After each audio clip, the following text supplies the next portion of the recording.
And next up, we're going to take a look at whether micropayments can help take digital currencies mainstream. So I'd like to welcome Emily Spaven, our moderator from CoinDesk, and her panelists to the stage.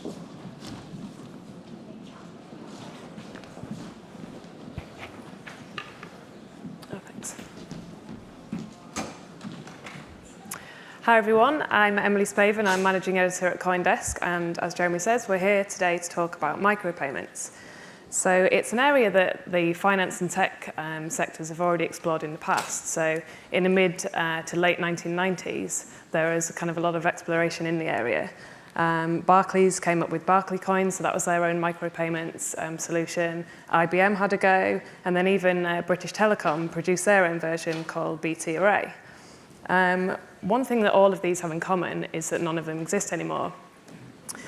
Fast forward a couple of decades, and we have Bitcoin, which is a lot of companies within the Bitcoin space are now kind of re-examining this area and actually seem to be having quite a lot of success in it.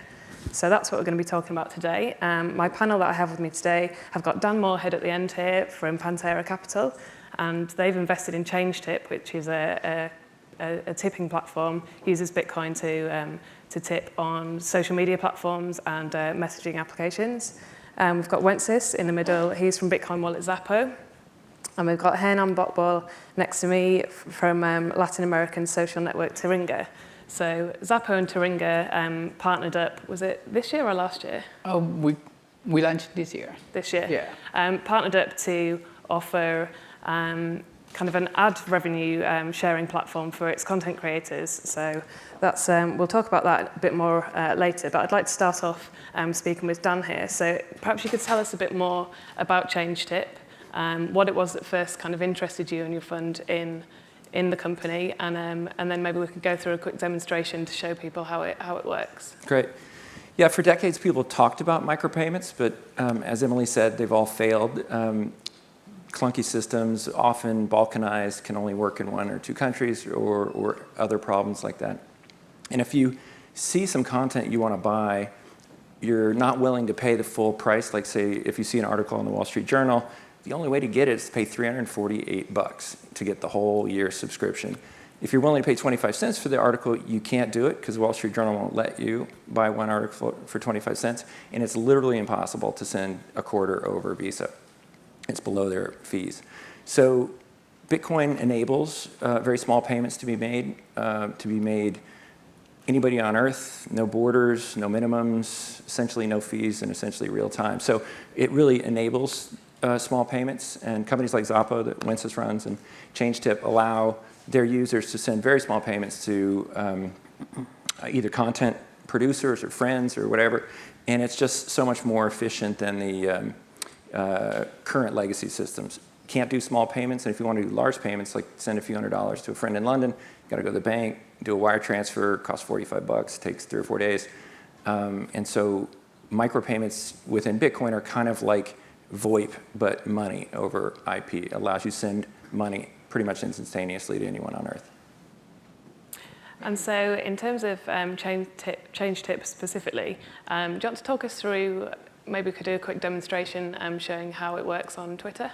Sure. So they've set up the connections with 30 social media platforms like Twitter, Facebook, YouTube. So you can send any amount of money, send $500, whatever you want, to anybody that's on any one of those systems, which is getting on to most people on Earth these days.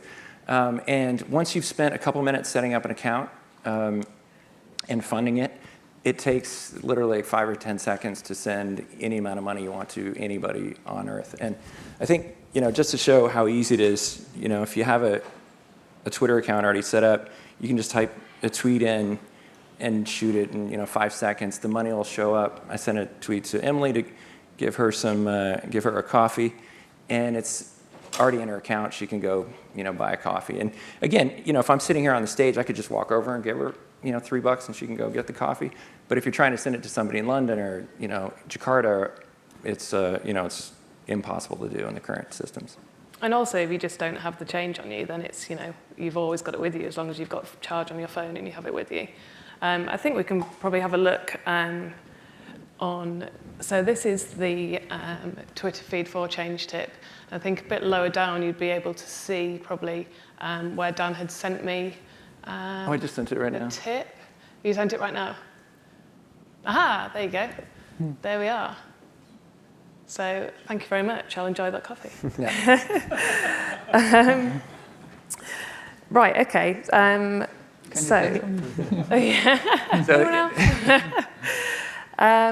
Okay, so there we've talked about kind of a tipping use for micropayments, and you also briefly touched upon the use of Bitcoin micropayments for paywalls. Perhaps you could, Wences and Hernán, you could talk us through the use case that you've been exploring. Yeah, so Taringa is the largest social network created in Latin America. We have over 65 million unique users per month. And the way Taringa works, and we have been in business for 10 years, is thanks to the community that is creating content every day. There are 18 million posts on the site. We have 100 million publications and so on. And so far, all the community has done all this amazing work just because they wanted to share with the rest. They want to have distribution. They want to have recognition. However, for some time, we wanted to give back to the community. But it was really, really hard for us to achieve that. We wanted to do this for probably 4 years or so. Sharing your revenue with content creators. Yeah, sharing the revenue. And last year, we started to talk with Wences, and after a lot of thought and working on it, we found a way to integrate Bitcoins in a way that is very organic and helpful for the community. And now we're doing rev share to our users using Bitcoins. Okay. And that made us the biggest implementation of Bitcoin ever in history. Yeah, because I think with a previous interview that you did with CoinDesk, you'd said that content creation rose on your site after you implemented the Bitcoin tipping. The revenue share, sorry. So you said it rose between 40 and 50%. Is it still going strong? Or it's actually growing. Yeah? So we're very excited about that. Brilliant. Yeah. And so Wences, what do you get out of this then? I think that Taringa is a great example. You can think of Taringa as the Reddit of Latin America. Hernán told me that he'd been trying to share the revenue with the people who create, in essence, that revenue, who create that content for years.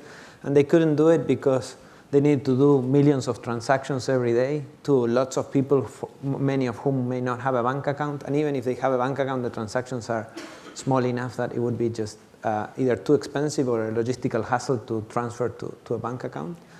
And when I showed him that Bitcoin was the perfect application to solve that problem, and we started to experiment, I think it's a very elegant case and something that can only be done with Bitcoin. And it wasn't, it was an idea, but now it's implemented and it's working beautifully, and it has had a significant impact, I think, beyond what Hernán and I hoped and dreamed for. So it's a great example of things that can only be done. I think that sometimes we're very focused on Bitcoin being used on things that can already be done with credit cards or other forms of payment. And I think that if right now it can be done with a credit card, I wouldn't have Bitcoin worry about it for 3 or 5 years. But there are a lot of things that credit cards can do, and that makes sense for Bitcoin to solve. Yeah. And so that kind of brings me to the kind of main topic of the conversation. And do you think that micropayments could be the kind of application of Bitcoin and blockchain technology that brings it to the mainstream? I think that this is all speculative, right? We're trying to guess what's going to happen, and I think by definition no one knows. I think there is a case to be made that it will be very different. What makes Bitcoin mainstream, or take Bitcoin mainstream, will be very different in emerging markets than in the developed world. In emerging markets, most people do not have credit cards, and they want to spend digitally. They want to have the advantages that come with a credit card or with a debit card or with a bank account. And just like they never got a fixed telephone line and they went straight to cell phones, most of them, they're likely to skip the credit card and the bank account and go directly to something that looks like Bitcoin on their phones. And in the developed world, because it's so easy to get a credit card or a bank account, I think that doesn't make sense. And I do think that in the developed world, micropayments may be the killer application that takes Bitcoin mainstream. How do you feel about that, Dan? Oh, I agree. I agree with Wences that it's going to take 5 to 10 years to compete with credit cards in the developed world. But there are markets like the emerging markets where the consumers don't have access to all the financial tools we have here that will take off quickly. And then again, monetizing content right now is incredibly inefficient on the internet. You can only get it either by a subscription where you pay a lot of money to get the whole enchilada, or some kind of annoying ad. And for example, on YouTube, the content creator that produces the video that you want to watch gets 1/10 of 1 penny for every time you have to sit there watching an ad. I'd pay a lot more than 1/10 of 1 cent to not watch the ad, and there's a lot of people that will be doing that going forward. And is change tip the only micropayments kind of solution that Pantera Capital has invested in? Are you exploring any other kind of Bitcoin micropayment solutions from a VC point of view? No, we're invested in Xapo, which has a fantastic micropayments platform, and then ChangeTip, and those are the two best. And I think ChangeTip is the most well-known and probably the one with the most traction, but there are some experiments that hold a lot of promise, like Streamium it's a platform that allowed anyone to stream video for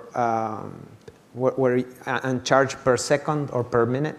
And the people who created Streamium now are creating a broader platform where you can do that for any service, and you can use the payment channels embedded in Bitcoin to charge by minute or by second for any service that you want. And I think it's a form of implementing micropayments that holds a lot of promise. I'm going to have a look on Slido here, and please remember, if you've got any questions, please do send them in via Slido. So we've got a few here. How do we reconcile high mining fees with small micropayments on the blockchain? So obviously the idea is if people are using ChangeTip to send transactions, every second, then what kind of impact does this have on the blockchain, and how do we reconcile that? I would think there'll be a cutoff where tiny transactions are aggregated by companies like ChangeTip and then flow through the blockchain in blocks, bigger chunks. Yeah. We are doing more on-us transactions than there are transactions in the blockchain today. So we're doing very small micro transactions off the blockchain. We would like to do them on the blockchain, but we have to figure out how we solve the block size issue before that. And the ones that we are doing on the blockchain, you will see, us and a lot of people are doing this, where we do one transaction that has sometimes thousands of outputs, in which you're using sort of the transaction as efficiently as possible to be able to handle microtransactions in an economic, efficient way. Okay, got a few more popped up here. Let's have a look. So I'll address this one to you, Hernán. Have superstar users that get more payments arisen in Taringa?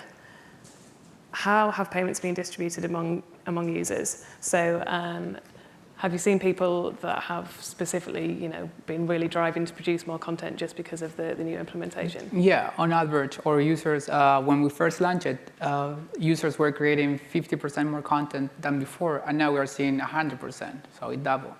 And then so one of the great things that we're seeing is many users, how it's shaped now is you need to qualify and have certain requirements to be part of the program.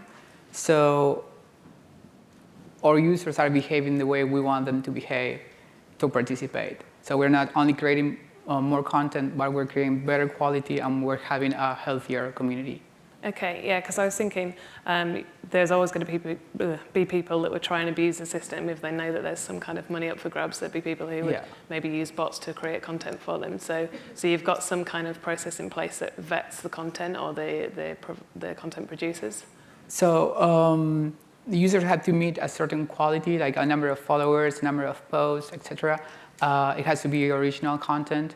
And once they publish it, we do a rev share of Taringa income on advertisement. Okay. Got another one here. So it's another use case for micropayments. It's quite an interesting one. Is anyone solving using micropayments to eliminate spam emails.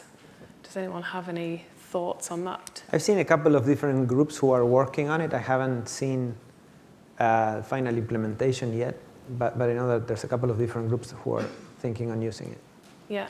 That's technically easy, not technically easy, but it's a lot easier to solve the technical aspects of that than the social aspects of that.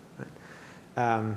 Where I would love to filter my email by asking people to send me 0.1 Bitcoin if I never talked to them before, 0.01 Bitcoin if I've talked to them before and not very often, but it's socially undoable. Yeah, yeah. Very good. There are a lot of things that make sense.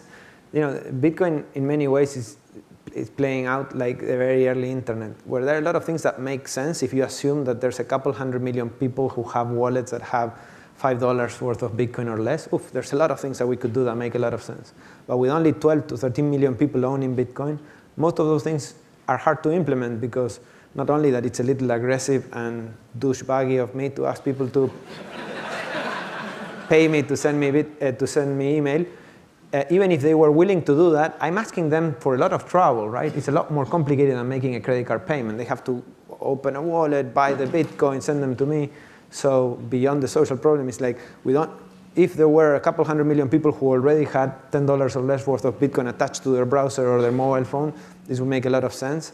When you only have 10 million people or 12 million people owning Bitcoin, that's a far reach, right? There's 300 million people who are playing Clash of Clans every day, so nobody's on Bitcoin yet. So I was speaking to someone from the Barclays project from back in the 90s, from Barclaycoin it was called, and he'd said that ultimately one of the reasons why he thought it had failed was because, like you just said there, people, in order to use it, people had to download a software, so they had to download, it was called a wallet, a digital wallet, onto their machines and then load it with credit, and then they could go on to use it on websites. Sounds familiar, doesn't it? So that was one of the reasons why he said that he felt it ultimately hadn't succeeded. Why do you think that Bitcoin maybe could succeed where the kind of fiat equivalents had failed? Bitcoin has infinite patience. It's not a company, it doesn't have a board, it doesn't have a burn rate, it doesn't have capital, and it's very likely to be there from 5 years from now. It's very, very likely to be there 20 years from now. So everybody's waiting for the bit catalyzing like killer use case, but it has gotten to 12 million users without that, right? And it's growing at about 1 million new users every 2 months or so at the very least, sometimes 1 million users in a month. So you can see it getting, just without any big flashy new object, getting to a couple 100 million users, and by then it's bigger than PayPal, and by then it's a lot more useful. And coming towards the end now, Dan, I'd like to just pose a more kind of general question for yourself. What's your stance on Bitcoin? A lot of the conversation, why the main focus of the conference really today is around blockchain technology. Where do you stand in terms of your support of Bitcoin or the currency application as opposed to just the general technology? Well, I think it's common for any new technology to have some kind of analog we want to apply to it. It's a cryptocurrency, or it's a payment rail, or it's a micropayment system, store wealth, whatever. I think the power of Bitcoin is it's all those, plus things we don't even imagine yet, right? And just like all the other protocols that make up the internet, we didn't know when TCP/IP was invented in the 70s what it was going to do in 2010 or 2015. We definitely don't know what it's going to do in 2025. And that's like Bitcoin. It can do a lot of different things, and that's why I think it is so powerful. And like Wences says, it's going to take decades for some of these things to roll out, and they won't all happen at the same time. Like, I think things like micropayments are happening now, things doing kind of authentication and other cool blockchain 2.0 things are kind of happening in the next couple of years. And then really being a payment rail for the person who's currently swiping a Visa card in the United States might be 10, 20 years from now. It has become very fashionable for finance executives of large banks and payment networks who have heard a lot about this but don't really understand technology they don't want to be the ones saying that the internet's not going to work. So they say, I'm very interested in the blockchain, but not so much in Bitcoin, which, if you understood what you were saying, it would be like saying, I really like the browser, but not so much TCP/IP. And after, It's a politically correct thing to say, but it doesn't make any sense. Right then, well, thank you very much. We have to wrap up now, so thanks everyone, and that's the end of that. Thank you.